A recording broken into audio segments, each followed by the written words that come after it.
Alors pourquoi la diode se comporte ainsi? Donc nous avons vu pour le clapet qu'il y a une ouverture qui se ferme, qui s'ouvre, mais dans la diode, comment cela se passe pour que le courant passe dans un sens et ne passe pas dans l'autre? Eh bien, il faut revenir sur la structure d'une diode. Alors les diodes, c'est du semi-conducteur. Alors le semi-conducteur, c'est des matériaux qui sont entre les conducteurs et entre l'isolant. C'est-à-dire, c'est pas des isolants et c'est pas des conducteurs, ou bien c'est semi.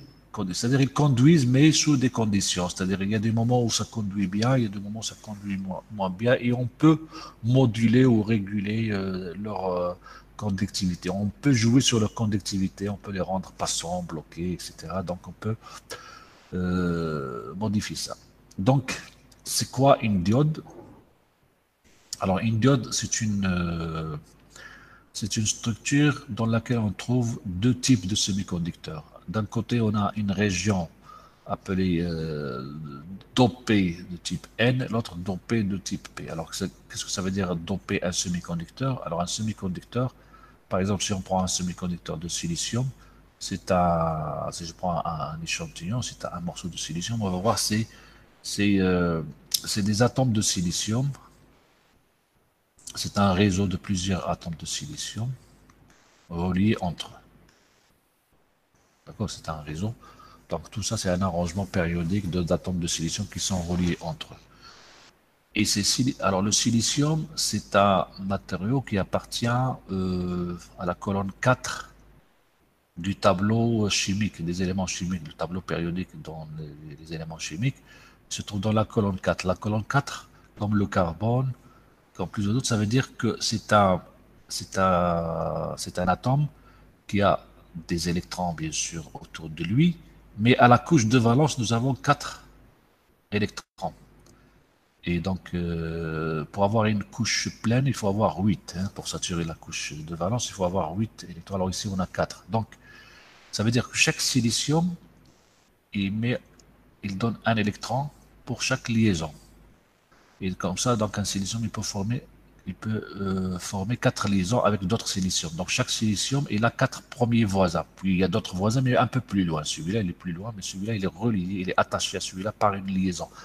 Donc ce silicium fournit un électron pour faire cette liaison. L'autre silicium fournit lui aussi un électron. Celui-là fournit son électron, celui-là. Et finalement, ils ont des électrons communs, mais avec ces électrons communs, ça fait comme si les siliciums étaient, chacun avait 8 électrons. Mais bien sûr, les électrons sont partagés avec eux. Donc ça fait que on a des liaisons. Donc ces électrons sont liés à leurs atomes et ne peuvent pas bouger.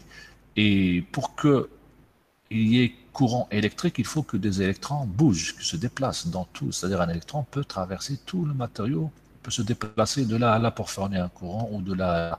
Donc il faut que l'électron, ce qui fait les courants, ce sont les électrons libres. Les autres électrons ici autour de l'atome plus les électrons de valence, alors les autres électrons sont liés et les électrons de valence peuvent devenir libres si on leur donne un peu d'énergie pour les libérer. D'accord? Alors ici, ils sont liés. Et donc le courant, il n'y a pas de courant, ou bien il faut appliquer un champ électrique vraiment trop fort pour voir un courant, mais vraiment minime dans un semi-conducteur pur qui contient uniquement du silicium. Donc, on appelle ça un silicium, un semi-conducteur pur ou bien un semi-conducteur intrinsèque.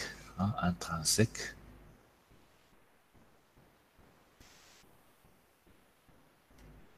ça veut dire pur. Donc, c'est un mauvais conducteur, il ne conduit pas bien. Donc, pour améliorer cette performance de conductivité dans un silicium, qu'est-ce qu'on fait? On fait un dopage. Alors, qu'est-ce que c'est qu'un dopage? Alors, le dopage, c'est comme chez les sportifs. Hein. Le dopage chez les sportifs, c'est quoi? C'est quoi le dopage chez un sportif? Par exemple, les cyclistes, les athlètes, ils prennent des médicaments ou bien des substances pour doper leur performance. Ils deviennent plus rapides, ils peuvent supporter plus de distance, par exemple, s'il faut parcourir de longues distances, pour les cyclistes, par exemple. Donc, on appelle ça un dopage, hein, donc monochitate. Donc, on fait la même chose ici avec le semi-conducteur. On va le doper avec des substances externes qui vont améliorer sa performance de conductivité. Donc, ici, par exemple, nous avons des siliciums, mais dopés avec des atomes. Ici, c'est un atome, par exemple, le phosphore. Alors, le phosphore, il est connu par, alors il y a des électrons autour, et puis à la couche de valence, il a 5 électrons. Donc, si on remplace un silicium avec un atome de phosphore, donc cet atome, il va fournir un électron ici, un électron ici, un électron ici, un électron ici. Donc là, les autres siliciums, ils fournissent eux aussi, ça fait des liaisons. Mais il reste un électron. Cet électron est très très légèrement lié à son atome, donc une petite énergie, mais vraiment, c'est-à-dire à la température ambiante, on a une énergie thermique K/T suffisante pour arracher cet électron à l'atome, et donc cet électron devient libre, donc il peut se déplacer, il peut voyager dans tout le matériau. Et donc, si on a plusieurs atomes, alors par exemple, quand on parle de dopage, le nombre d'atomes qu'on fait, par exemple, alors cet atome est appelé donneur d'électrons, parce qu'il a 5 électrons de valence, donc il donne un électron. Alors souvent, le nombre d'atomes de phosphore, on les appelle le nombre de donneurs, c'est noté Nd. Alors souvent, on prend des valeurs du genre 10 puissance 16, on va dire, atomes par centimètre cube.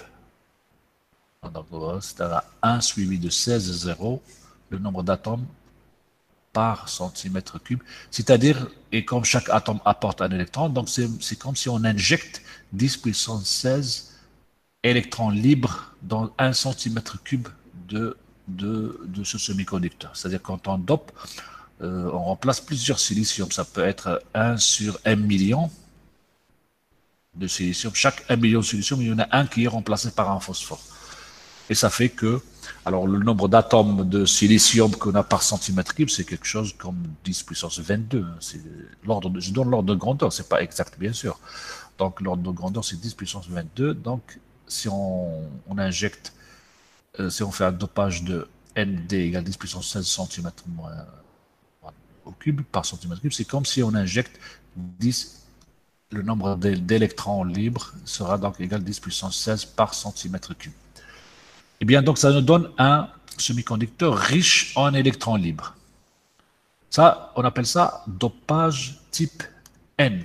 Pourquoi N? Parce que c'est un donneur, c'est dopé avec des électrons qui sont négatifs. Donc c'est des charges, chaque électron c'est une charge négative. Alors, vous savez qu'un atome, c'est un noyau, quelques électrons autour, plus des électrons de valence. Alors, l'ensemble de l'atome, il a une charge électrique positive dans le noyau, une charge négative autour, et l'ensemble, c'est neutre. Donc, la charge Q égale 0 d'un atome. Alors, puisque un électron ici est libre, ça veut dire qu'il peut se déplacer. Alors, si par exemple il y a un champ électrique, si on a une tension appliquée autour sur les bords de ce semi-conducteur, on a un champ électrique, donc cet électron peut se déplacer. Alors, si l'électron va plus loin, s'il se trouve plus loin, donc il n'est plus ici, ça veut dire que cet atome il est chargé positif et l'électron il est chargé négatif. Alors le matériau reste neutre, mais les charges sont séparées. Donc ici j'ai un atome positif, on appelle ça un ion, hein, un atome ionisé, un ion. Donc on a un atome. Alors l'atome, quand je parle de l'atome, il est fixe à sa place, il ne bouge pas. Ce sont des électrons, uniquement les électrons libres qui se déplacent. Les autres électrons, eux aussi, restent avec leur atome. Donc si cet électron s'éloigne, le noyau reste chargé positif puisqu'il a un proton de plus, puisqu'il a perdu un électron. Donc tout le matériau reste neutre, mais la charge fixe, une charge fixe reste sur l'atome et l'autre charge qui est mobile et donc opposée, qui est négative, peut se déplacer. Alors, de même, on peut parler d'un dopage de type P, c'est-à-dire positif. Est-ce que vous m'entendez? Est-ce que vous êtes là? Parce que je vois rien. C'est bon? Si on vous C'est bon, écoute. c'est bon. Parce Oui, que monsieur. c'est juste pour m'assurer qu'il n'y a pas, que la connexion est maintenue, que la connexion Internet n'a pas été coupée. Donc, nous avons un matériau qui peut être un autre type de dopage, c'est le type P. Alors, dans le type P, qu'est-ce qu'on fait?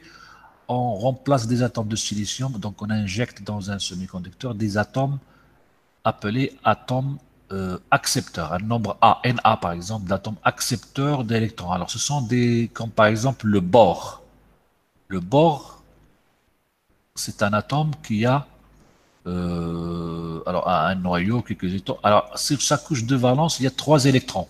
C'est un atome de la colonne, c'est un, c'est un élément chimique de la colonne 3 du tableau périodique. Donc, il y a 3 électrons. Alors, puisqu'il n'y a que 3 électrons, donc il donne un électron ici, donc il fait une liaison ici, il donne un électron ici, il donne un électron ici. Ici, il manque un électron parce qu'il n'a que 3.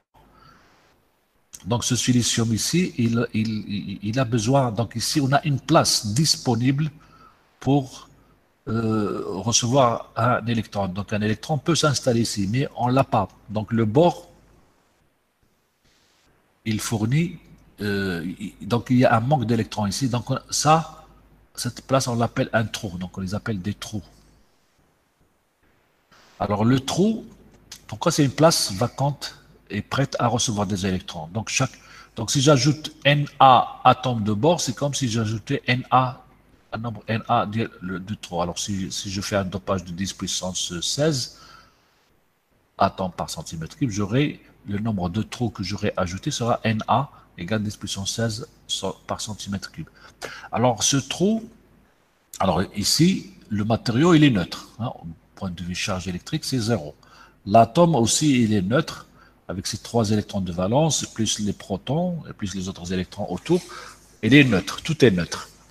Mais ce qui arrive, c'est que si on crée un champ électrique, donc les électrons, tous les électrons se trouvent, donc subissent une force dans l'autre sens. Donc, mais les autres, ils sont liés, fortement liés, donc ils ne peuvent pas bouger. Alors, mais ce qui arrive que parfois, donc, alors, normalement, les électrons, ils sont là, ils tournent autour. Alors, il se peut que, par exemple, un électron, celui-là, ou bien, par exemple, je peux prendre celui-là, va sauter ici. Donc, l'électron va se trouver ici. Et le trou va se trouver ici. Ensuite, alors, si j'ai, par exemple, supposons que j'ai une force dans ce sens, hein, donc les champs étaient dans le sens contre. Alors, ensuite, cet électron peut sauter ici. Donc, il se trouve ici, et le trou va se trouver ici. Ensuite, celui-là va sauter ici. Alors, le trou se trouve ici, et l'électron ici. Si je regarde maintenant l'état de charge, donc, si je regarde les choses, qu'est-ce qui s'est passé, je vais dire, voilà, dans l'ensemble, cet atome de bord, il a gagné un électron, parce qu'il y a un électron ici. Donc, il est chargé négatif, il n'est plus neutre. Cet atome de silicium ici, il a perdu un électron. Il y a un trou ici, donc il est chargé positif. Donc là où il y a le trou, il y a une charge positive. Et ça continue. Alors l'électron qui est ici va venir ici, puis celui-là va. Donc l'électron va se trouver ici. Et à la fin, je vais trouver le trou un peu plus loin. Et donc le silicium qui est là, il est chargé positif. Donc là où il y a le trou, il y a une charge positive. Donc on associe cette charge au trou. Donc on va dire que le trou, c'est équivalent à une charge plus Q. Et l'électron, il a une charge moins Q. C'est la même, mais opposée. Donc finalement, les trous peuvent se déplacer et donc ces charges positives peuvent se déplacer. Donc on crée un courant. Donc ici, on peut créer un courant dû aux électrons. Ici, on peut créer un courant dû aux trous. Alors les trous sont souvent notés H comme hole en anglais. Donc, mais ici, l'électron, c'est lui-même qui se déplace, alors que ici, le trou pour qu'il se déplace, il a besoin que chaque électron, que cet électron saute ici. Donc, le trou se trouve ici. Ensuite, celui-là saute ici, le trou se trouve ici. Donc, pour que le trou se déplace de là à là, il faut que tous ces électrons sautent. Ce qui fait que sa rapidité, il est un peu lente. C'est pas comme dans le cas. Donc, les électrons sont plus rapides. Donc, la mobilité des électrons, elle est beaucoup plus importante que la mobilité des trous. Mais ça fait un courant donc dû à des charges positives. Donc le courant, on a dit l'autre fois, c'est le déplacement de charges positives dans un sens. Donc si j'ai un courant dans ce sens, ça veut dire que j'ai des charges positives qui se déplacent dans ce sens, ou bien j'ai des électrons qui se déplacent dans l'autre sens. Donc un électron, ça va beaucoup plus vite qu'un trou, et donc ça fait des courants beaucoup plus importants rapidement. Alors maintenant, Si on prend ces deux semi-conducteurs et on les rapproche, c'est-à-dire de type N et type P, et on les rapproche l'un à l'autre, que va-t-il se passer? Alors, donc, si je suppose, si j'enlève cet espace ici, c'est-à-dire si j'approche les deux semi-conducteurs, alors, bon, je préfère le faire.